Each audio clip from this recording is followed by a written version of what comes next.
Paul, we've talked many times with you about the coaching staff, about Manny Diaz himself growing as a head coach, but also the coaching staff. I think everyone's generally happy with the addition of Rhett Lashley, T-Rob in the secondary, although we have yet to see it, but we know his track record.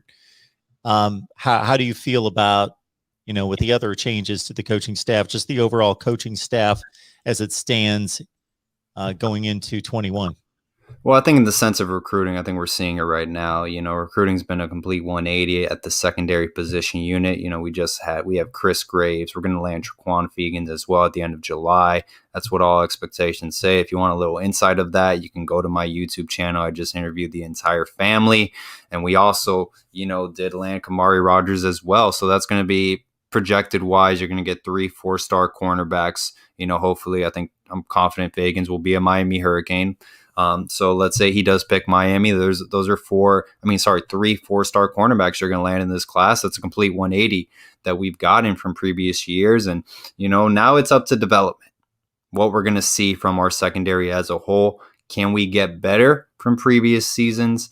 So I think that's what I'm really going to be focusing on. Travaris Robinson's impact. I know he can identify elite talent. Now, we saw that he can develop that as well at South Carolina.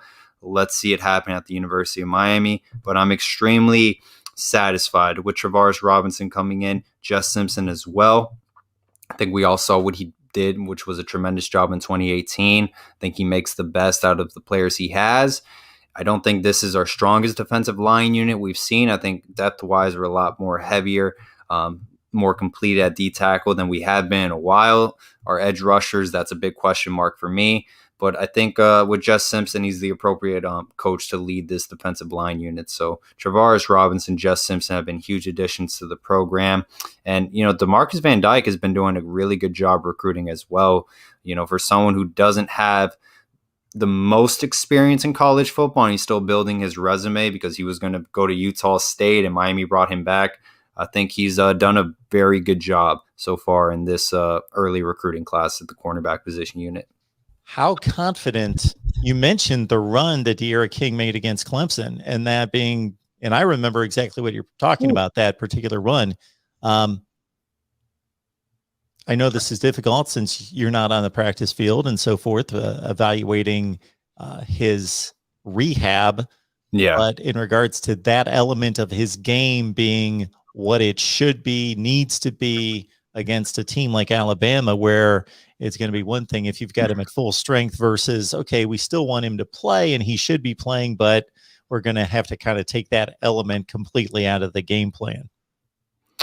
Yeah, that's one of those things like we're going to find out when we suit up against Alabama, to be honest, because like I said, I'm not at the practice facilities. Only the players are, only the coaches, they're seeing him throw. Like a lot of people get excited over a 30-second clip of De'Ara King just warming up with shorts on saying, oh, he's back. Like put on the pads, go to Atlanta, line up against the reigning national champions, and then we'll see if someone's back or not. But until then, like short video clips of him passing a football mean nothing. I hope he's 110% ready to go and he has a full recovery, but we're going to find out a lot in Atlanta once we suit up against the Alabama Crimson Tide. Game 1, we better be ready to go. And you mentioned running the football against Clemson. We only had 8 rushing yards with our 3 running backs. Just talking about those 3 running backs specifically combined, only 8. We're going to have to get over 100 to compete in this football game, to be honest. You can't have 8 and expect to win a football game against the Alabama Crimson Tide. So, like I said, that game against Alabama, there are a lot of question marks I have, Mark, and I honestly don't know what kind of Miami Hurricanes football team we're going to see, how healthy De'Ara King's going to be. It's going to be a very interesting, is it 3 p.m. game, I want to say, in Atlanta against the reigning national champions. I can't wait.